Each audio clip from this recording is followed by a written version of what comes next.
Today we're taking a look at one of my favourite snowboards, the Endeavor Archetype. I mean, come on, take a look at this insane swallowtail. But before we get into the review, let's take a look at the board specs and a little bit more about the company.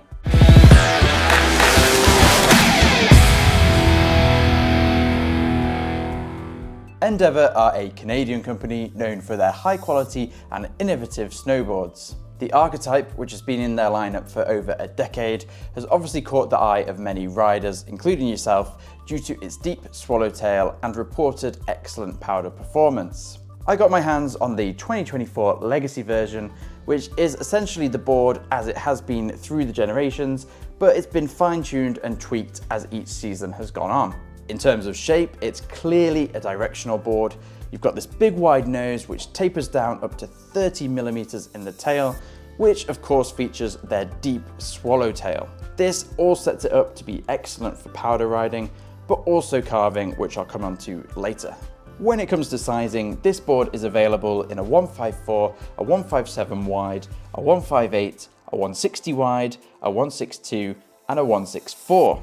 And what I would say is that even the regular versions have a relatively wide waist width, so just check the specs before you pull the trigger. In terms of flex, Endeavor put it as a mid-stiff. I would say in testing it was about a 6 to a 7, but you do have a softer nose that really comes in handy when you're buttering on powder or even on the groomers. When it comes to the profile, it uses Endeavor's hover camber, which is essentially camber throughout most of the board, but with a small amount of rocker out in the nose. And this is of course going to help with powder performance and add a bit of forgiveness for when you're buttering or playing around on the groomers.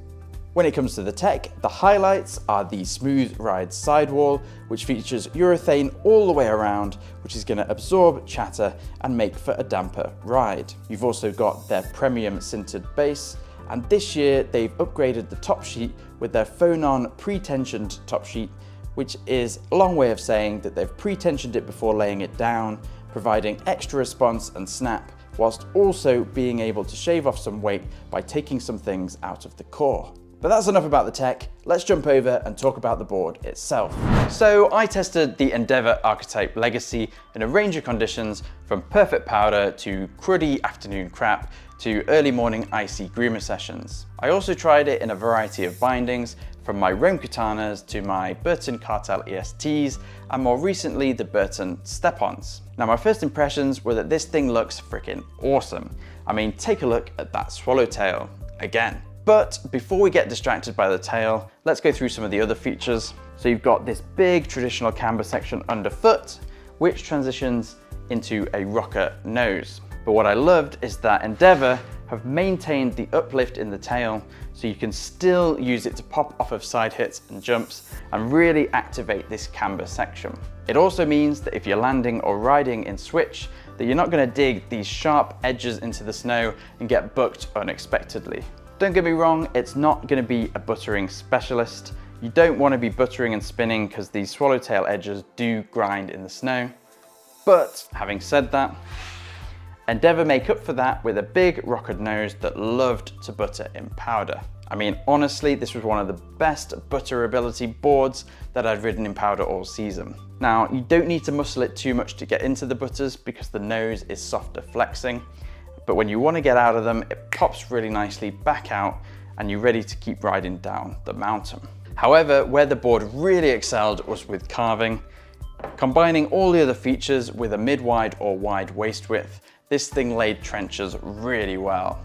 In fact, it feels like you're just riding a traditionally shaped freeride board, and you can really push it to very high speeds with no problem. Don't get me wrong, you will feel a bit of chatter in the nose and the tail, but it's really nothing major. It probably is a little bit turned up since they've added this pre-tensioned top sheet, but again, it wouldn't stop me buying the board. In terms of powder, it also did really well. The swallowtail sinks really nicely in the snow. You can almost sort of rudder between the trees, but it can still do big open slashes out in the glades, which is something I sometimes think is a downside of these overly volume shifted boards these days. Having said that, I don't think it's quite the powder specialist board that Endeavor market it as.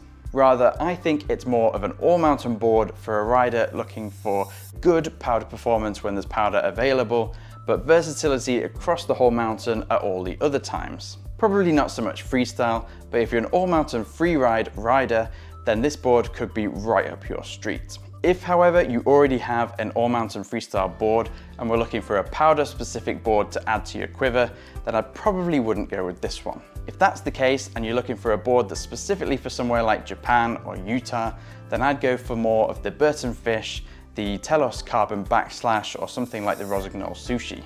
Either way, you are going to have fun on this board.